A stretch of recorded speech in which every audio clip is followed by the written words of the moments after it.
пациент бойынша дәлелдеп үйреніңіздер, өйткені алдарыңызда адам тұр, сіздердің робот тұрған жоқ. Міне адам тұр, пациент тұр, иә. Бірінші сіздер жүрек аймағын қарау деген сұрақ бар. Кеше оның бәрін біраз айтып кеттік. Жүрек аймағын қарау барысында анықталатын және анықталмайтын екі пульсация болады. Оның біреуі жүректік және тамырлық болып бөлініп аласыздар. Содан кейін анықталатын пульсацияға бізде жататыны ол жүрек күші түрткісі. Ол көп жағдайда арық адамдарда анық көрініп тұрады, ал нормостениктерде ол көрініп қоймайды. Қазіргі жағдайда ол көрініп тұрған жоқ, иә. Анықталмайтын пульсацияға олар негізі патологиялық жағдайда ғана болады. Оның өзі жүректік және тамырлық болады. Жүректікке жүректің патологиясына байланысты пульсацияларды алып қарастырамыз. Оған бірінші жататын оң қарыншаның гипертрофиясынан пайда болған пульсация.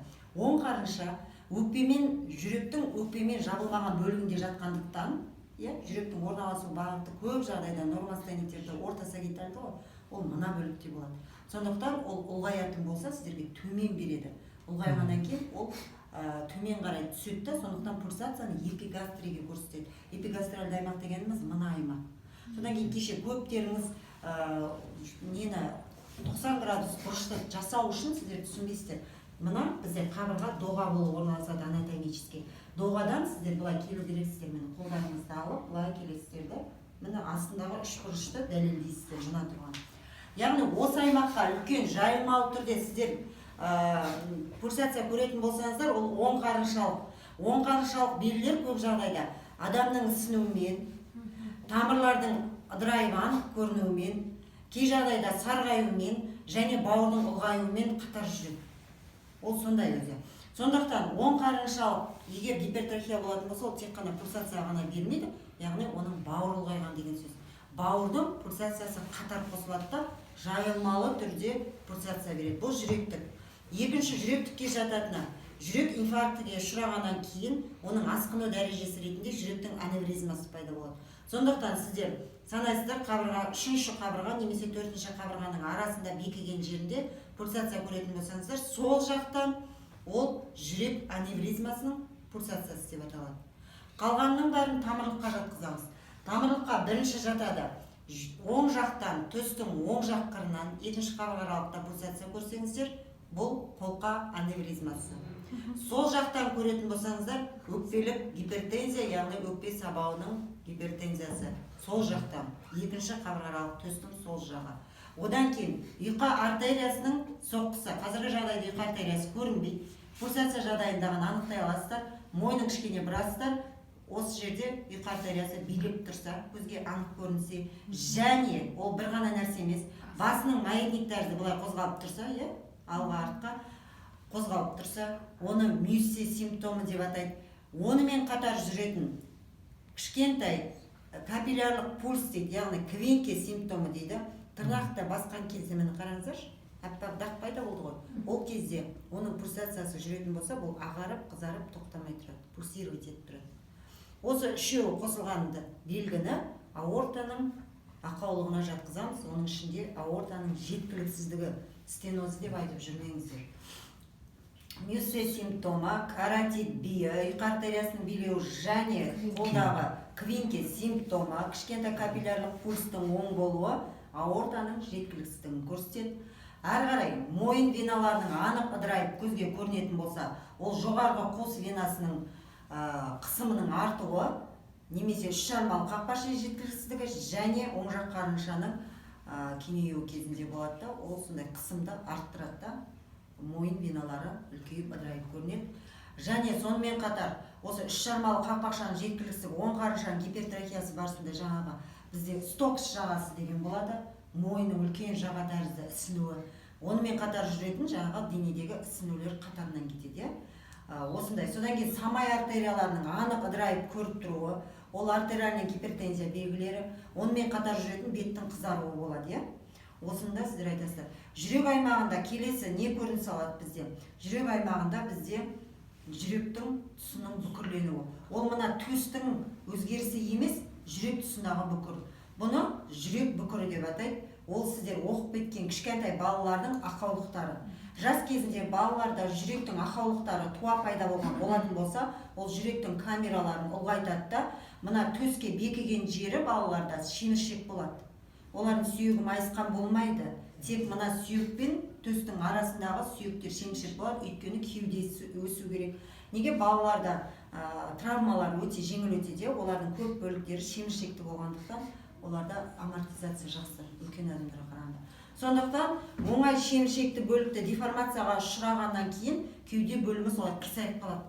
Соны жүрек бүкірі дейді. Ал үлкен адамдарда гипертрофияға жүрек ұшырайтын болса, жүрек пайда болған уақытта мына тұрған қатты қабырғаны олар қозғалай алмайды, жүрек былай кетіп қалады, мына жаққа қарай. 7-ші қабырға аралыққа дейін созылып кетеді. Сондықтан үйтіп айтып жүрмеңіздер. Бұл балалардың ақаулықтарынан пайда болады. Ал егер балаларда рахит болатын болса, ол төс өзгереді онда. Онда жүрек түсі емес, құс төсі сияқты ала кетеді да, оның басының арты жабысқан, маңдайлары шығыңқы, аяқтары О-образный, бұлар рахиттің белгілері, ол кішкене бөлек болады. Сондықтан онымен сәл шатыстырып алмаңыздар деген. Жүрек аймағын қарау деген осы. Түсінікті ма? Түсініксіз болса, сіздер уақытында сұрап отырыңыздар. Әйтпесе білмейсіздер, не сұрамайсыздар. Ары қарай келесі жүректің пальпациясы деген бар. Оған жатады, ертең сіздер 35 сұрақты оқисыздар, экзаменде тапсырасыздар, соның ішінде бар жүректің пальпациясы деген бар. Ол жүрек іші түрткісін анықтау деген сөз. Жүрек ішін түрткісін анықтау үшін біз қолымыздың алақанын аламыз да, төстің мына төменгі бөлігіне қолымызды қойып, қалған бөлігін орналастырамыз былай. Әйел адамдарда айтып тұрған жоқпын, емізікшенің астында 5-ші қабырға аралық жатады. Оның үстінде 5-ші қабырға өтеді. Сондықтан соның астына қоямыз мына саусақты ортаңға. 5-ші қабырғалыққа дәл түсу үшін. Қалған саусақтарды былай орналастырамыз. 4-ші, 5-ші, 6-ші, 7-ші. Міне алақан тұр. Енді әрі қарай әрекетіміз біздің қандай? Жүрек іші түрткісіне қарай, соққысына қарай біз баруымыз керек. Қолымызды жай сырғыта отырып. Оның бәрін сіздер жасағансыздар, бірақ бізде сәл кішкене басқаша болуы мүмкін. Іздеп барамыз. Міне мен жеттім. Жеткеннен кейін мен қолымды бұрамын. Енді бұрғаннан кейін мен сезем. Мен қаншалықты жүректің түрткісінің қанша саусаққа соғып тұрғанын. Егер жүректің түрткісі 3 саусаққа соқса, мен 3 саусағымды алмаймын. 4-еу болса 4-еу қоямын дейді. Егер одан кемдеу болса, мен ала беремін саусақтарымды. Қазіргі жағдайда жүрек іші түрткісінің соғуы 2 саусақтан асып тұрған жоқ. Түсінікті ме? Келесі, оның ауданы 2 сантиметр квадрат деп аталады, ол 2 саусақтан аспау керек, қалыпты жағдайда. Келесі күшін білу үшін кішкене сәл саусақтарыңызды бүйтіп итеріңкірейсіздер. Сіздерге соққан күш, яғни ол орташа күшпен соғып тұр. Қалай мен орташа екенін білдім. Соққының күші 2 саусақтан аспай тұр. Түсінікті ме? Сондықтан күші орташа деп жауап бересіздер. Келесі қасиеті, биіктігін көбісі түсінбейді, ол не біледі.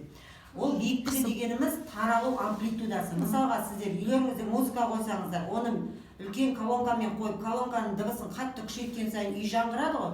Бұл да сондай механизм бар физикалық.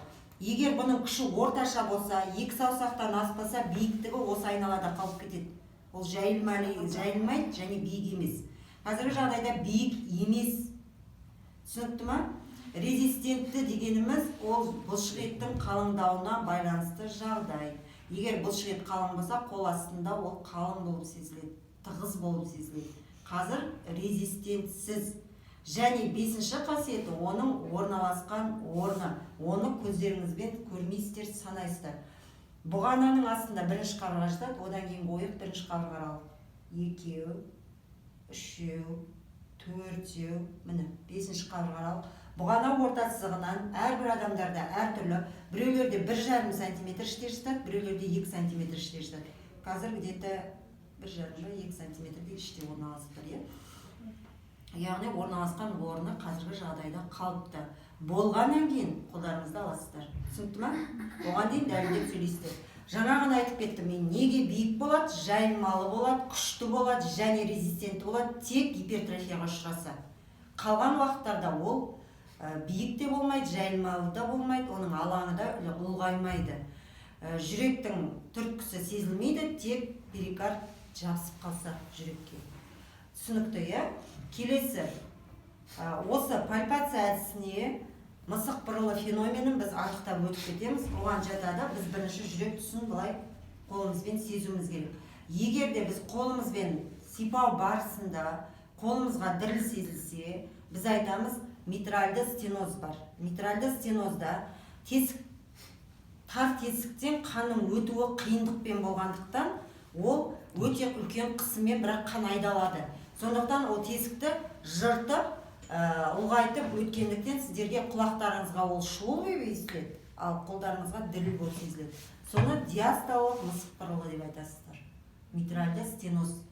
Келесі кеуде бөлігін егер біз сезетін болсақ, міне қолқа тұсына қойып, егер ол жерде бізде діріл сезілетін болса, ол систоланы діріл деп аталады. Аорталық стеноз кезінде болады. Аорта тесігі тар болғандықтан қысымның артуына байланысты қанның үлкен ағыспен ағуынан пайда болған діріл.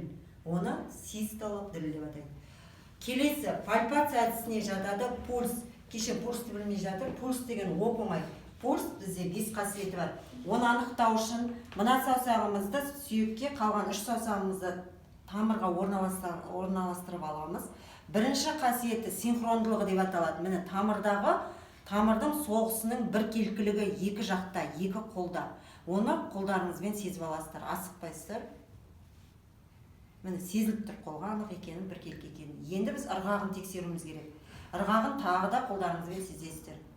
Пульстың ырғақты екеніне көздеріңіз жеткенде барып, пульс бір қолды жіберуге болады. Үшінші қасиеті жиілігі, оны минутына санайсыздар. Немесе 15 секундқа санап 4-ке көбейте саласыздар. Түсінікті ма? Ол нормада 60 пен 90-ды құрайды. Бұрын 80 дейтін, қазір уже 90-ға жетті. Қазір адамдарда 89, 85-те де ала береді нормаға. 90-ға дейін үшін. Түсінікті, е? Бұл үшінші қасиеті. Төртінші қасиеті студенттер дұрыс түсінбей қалады. Тамырдың толымдылығы, наполнение дейді. Орысша, қазақша толымдылығы. Тамырдың толымдылығын тексеру үшін бірінші бастапқы тамыр, келетін тамырды қысып, былай тамырдың арасында қанды жинайсыздар. Сөйтіп аласыздар да, сол жердегі тамырды былай сезесіздер жай ғана. Тамырдың толуы орташа қазіргі жағдайда. Бұның толуы жоғары болады артериальный гипертензияда, толымдылығы төмен болады, пульстың өте төмен брадикардияда. Қазір орташа ғана болып тұр қол астында. Міне толуы тамырдың ғана сезілуі бар. Келесі қасиеті, бесінші кернеулігі. Кернеулігінде студенттер түсінбейді. Сізге соғамыз ба? Содан етіп тұрған жоқсыз. Кернеулігі деген сіздің тамырды басуға жұмсаған күшіңіз, жай ғана тамырды 3 саусағыңызбен бүйтіп басасыз. Егер тамыр орташа толықтылықта болса, тамырдың кернеулігі орташа деп жауап бересіздер. Егер тамырдың толуы жоғары болса, кернеулігі жоғары, тамыр пульсы төмен болатын болса, кернеусіз тамыр дейді. Түсінікті ма? Қазіргі жағдайда кернеулігі міне менің жұмсаған күшім орташа ғана тамырды басуға. Пульс түсінікті ма? Келесі сіздерде сұрақ бар, артериалды қысымды өлшеу. Оны бірінші курстан жатқа білу керексіздер, бірақ көп студенттер оны білмейді. Пациент әртүрлі жағдайда келеді. Бірінші келген пациентті міндетті түрде тыныштандыру керек. Ол жүгіріп келеді, сатымен көтеріліп келеді, темекі тартып келеді, кофе ішіп келеді, тіпті дәрігерді көргенде мазасызданып кетеді. Ондай адамдарды отырғызасыздар, тыныштандырасыздар, міндетті түрде отыру керек или жату керек жағдай келмесе. Отырғаннан кейін бірінші келген науқасты міндетті түрде екі қолдан, шама келсе екі аяқтан өлшейсіздер. Екі қолдан міндетті түрде 2 рет өлшейсіздер, арасына 3 минут саласыздар. Оны орналастыру үшін манжетті 2 саусақ, локтевой ямкадан 2 саусақ жоғары орналастырасыздар да, бір ғана саусақ сиятындай қысып орайсыздар. Отырғызасыздар қолдарын, иә. Содан кейін қолдың бағыты жаңағы жүректің деңгейінде тұру керек, бос болу керек, ондай қысылу киімдердің болмау керек, бәрін босату керек. Содан кейін яғни манометрін қойып қоясыздар, желді үрлеу керек, бізге грушаға. Осы кезде не істейміз біз? Оны үрлеудің бағытын білу керек. Яғни сіздер ауаны үрлеген кезде қандай деңгейге дейін, шамаға дейін үрлейсіздер? Оны жаңағы 20-30 қосамыз. Естілмегеннен кейін 20-30 қосамыз. Рабочий дегенді білмейді атымен. Ауысының несі 200 болып тұрады. Жоқ, онда естілмегеннен кейін 20-30 қосамыз. Яғни пульс жоғалғанға дейін сіздер грушаны ауамен толтыра бересіздер. Пульс жоғалды, сіздер оны тоқтатасыздар, содан кейін ауасын жайлап жібересіздер. Тез жіберсеңіздер, құлақтарыңызбен естімей қаласыздар. Бірінші соққы систолаға сәйкес келеді. Ол цифр болады да, анық көріп тұрасыздар сіздер. Екінші соққы, ол босаңсу, ол естілмейді уже. Оны диастолаға алып жатқызасыздар, арасындағы қысым пульстік қысым деп аталады. Иә? Ол 30-40 болу керек. Нормада артериялық қысым 110-нан 139-ға дейін систолық қысымды аласыздар. Біреуде 110, біреуде 120, біреуде 130. Диастолық қысымды 60-тан 89 шамасында аласыздар. Егер онда 140 пен 90-ды көрсетсе, артериалдық қысым жоғары деген диагноз сразу қоймаймыз. Ол егер бірінші келген пациент болса, оны қайталамалы түрде біз өлшейміз. Түсінікті ғой? 3 минут сайын 2 қолдан, 2 аяқтан. Бұл артериалдық қысымға жағдай. Енді әрі қарай өтеміз, сұрақ жоқ болса, пульстен артериалдық қысым, содан кейін бізде перкуссия кетеді. Перкуссияда біз басқалардың бәрін оқи бермеңіздер, үш жақ шекараны анықтаймыз. Ол оң жақ шекара, ол сол жақ шекара және жоғарғы шекара. Оң жақ шекара бізде оң жақ жүрекшеден құралады, қарыншаның бұл жерде қатысы жоқ. Оны табу үшін диафрагманың орналасқан бағытын тауып алуымыз керек. Ол көп жағдайда 5-ші қабырғаға сәйкес келеді деп айтылған. Сондықтан біз бірінші өкпенің төменгі шекарасын топографиялық перкуссиямен тауып аламыз. Перкуссия күші жай, ашықтан тұйыққа жүреміз.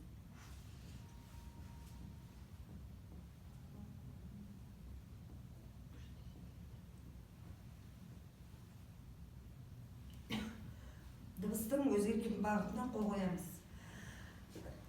Кеше саусақты қоюды білмейсіздер. Мысалға, ашық дыбыстан келе жатқан жерден саусақтың ашық дыбысқа қараған жағына немесе дыбыстың өзгерген бағытына қоясыздар. Санайық қабырғаларды: 1, 2, 3, 4, мынау 5-ші, мынау 6-шы қабырға. Бірақ бізге ол 6-шы қабырға ғана керек емес.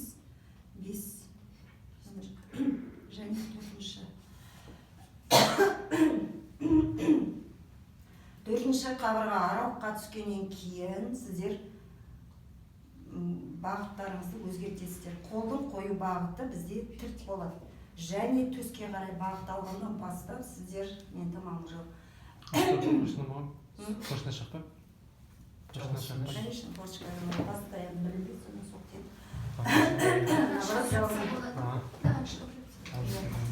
Жоқ, ол алғыштырыңыз. Ол жиі ашықтырғаны, содан соқпады. Мұны қараңыздар, 4-ші қабырға аралыққа түскеннен кейін төске қарай бағыт аласыздар, бірақ осы жерде сіздер айтасыздар, перкуссияның күші жайдан орташаға ауысады. Жайдан орташаға, өйткені салыстырмалы перкуссияға өтіп кеттік біз.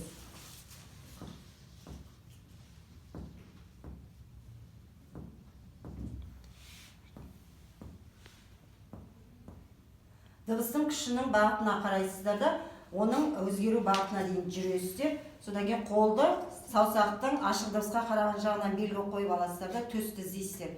Төстің міне қыры. Одан бірақ саусақ сыртта жатыр, 1 сантиметр сыртта қабырғалықтарды санайсыздар. 1, 2, 3, 4. Яғни оң жақ жүрекшеге сәйкес келіп тұр. Мына жерде. Оң жақ жүрекше, оң жақ шекара. Сол жақ шекараны табу үшін міндетті түрде жүрек түрткісін анықтап аласыздар, бағанағы әдетпен. Әйел адамдарда міндетті түрде санайсыздар, ер адамдарда қоюға болады, емізікшенің астына саусақта. Қоясыздар, жүрек түрткісін пальпация әдісімен тауып аласыздар, бағанағы механизм бойынша. Сөйтесіздер да сол табылған жерді жібермей, сол қабырға аралықтардан, нешінші қабырға аралығы екенін мен білмеймін, не? Бұлай линия аксиллярис антериорға бұлай жүре саласыздар қолдарыңызбен. Сөйтесіздер да мына жаққа қарай тұрып аласыздар да, орта сагитальды перкуссия жасаймыз. Жүрекке бағыттап перкуссиялау деген сөз, қолды бұлай қисайтып қоямыз осылай. Сосын орташа күшпен өкпенің ашық дыбысына, жүректің тұйық дыбысына қарай жүреміз.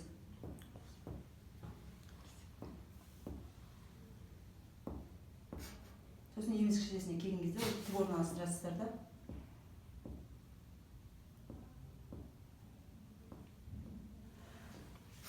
Дыбыстың тұйықталған бетінен қоясыздар, саусақтың ашық жаққа қараған жағына. Сосын қайтадан орындарыңызға барасыздар да, санайсыздар, жүрек түрткісімен сәйкес келе ме? 1, 2, 3, 4, 5. Бағанағы санаған жүрек түрткісіне және 1,5 сантиметр іште жатыр. Сол жақ шекара, жүректің ұшы түрткісіне қазіргі жағдайда сәйкес келіп тұр, сол жақ қарымшадан құралады. Міне бір нүкте, міне екінші нүкте табылды, иә? Екі нүкте. Енді жоғарғы шекараны табу үшін төс қырын тауып аласыздар, сол жақ. Содан 1 сантиметр сырт қаласыздар да, бірінші немесе екінші қабырға аралықтан жасауға болады. Көбісі шашып кеткендіктен мен бірінші қабырға аралықты айта беремін. Перкуссия кіші орташа.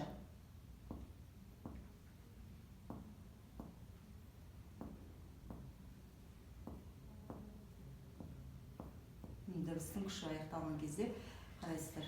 Бірінші қабырға, екінші қабырға, үшінші қабырғаның астыңғы қырына кей жағдайда келеді. Міне 3 нүкте. Енді қараңыздар. Осы нүктелерге егер біз қолымызды орналастыратын болсақ, оның жүрегі орта сагитальды орналасып тұр. Бұл жоғарғы шекара жүрекшенің сол жақ құлақшасынан құралады. Жүрекше оң жақ, сол жақ қарынша, сол жақ жүрекшенің құлақшасы. Енді бізге ол аздық етеді, жүректі нақтықтау үшін. Бізге жүректің тамырлары керек, тамыр будасын табу үшін міндетті түрде бірінші және екінші қабырғалықты табасыздар да, бұғана ортасына барасыздар да, екі жақтан перкуссия күші өте жай төске қарай барамыз.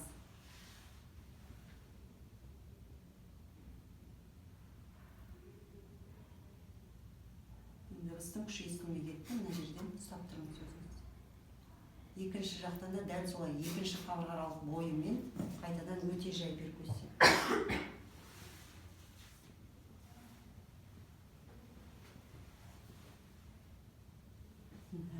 Енді осына жер ұстап тұрмыз. Осының аралығын өлшей саласыздар. Ол ені деп тұр.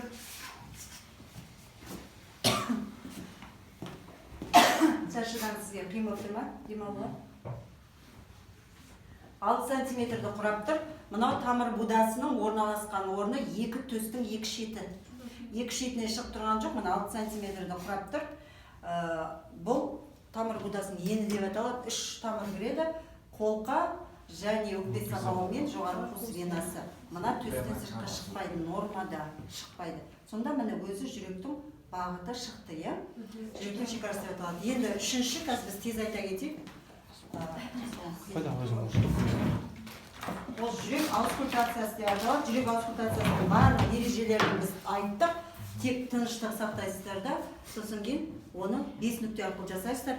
Бірінші нүктені таппас бұрын сіздер мына нені жылтып аласыздар. Содан кейін жүрек іші түрткісін пальпациямен анықтап аласыздар да, митральды қақпақша соған сәйкес келеді. Жүрек іші түрткісіне, сондықтан айналаға қоймаңыздар. Бірінші міндетті түрде жүрек іші түрткісін тауып аласыздар, құлақтарыңызға киіңіздер. Сосын барасыздар да, қолдарыңызды жібермей, көп студенттер жібере салады аппаратта. Оны қайдан біледі сосын? Сөжге апарып қоясыздар.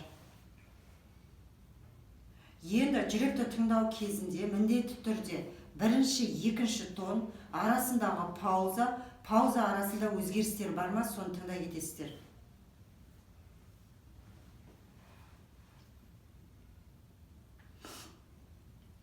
Олардың арасында қаншалықты тазалық бар, соны тексересіздер. Өйткені пауза араларында шулар болады бізде. Екінші нүкте міндетті түрде ереже бойынша екінші қабырға аралық қолқаның нүктесі оң жақта.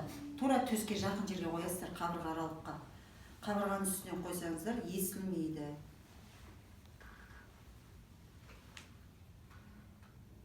Бұнда екінші тон басымдылық көрсетеді, бірінші тонға қарағанда.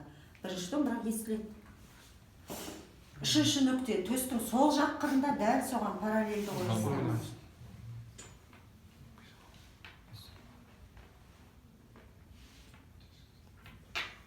Мұнда керісінше екінші тон басымдылық көрсеткеннен кейін сіздерге кішкене басқаша естіледі. Бірақ ол маңызды емес, сіздерге маңыздылығы соның арасына паузалардан естіледі.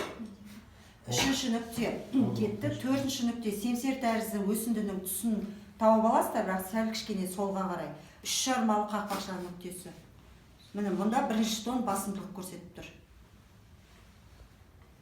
3 жармалы қақпақшаның нүктесі деп аталады. Төртінші, бесінші нүкте, ол нүктенің аты ғана. Боткин Эрб ойлап тапқан бірінші қабырғалық, екінші қабырғалық, үшінші қабырғалық аралық тауып аласыздар. 4 пен 3-тің бекіген жеріне қоясыздар міне. Бұл жерде қолқа қақпақшасы жақсы естіледі. Шулар кезінде бұл сіздерге керек болады. Міне мұнда 2 тонның естілуі бірдей.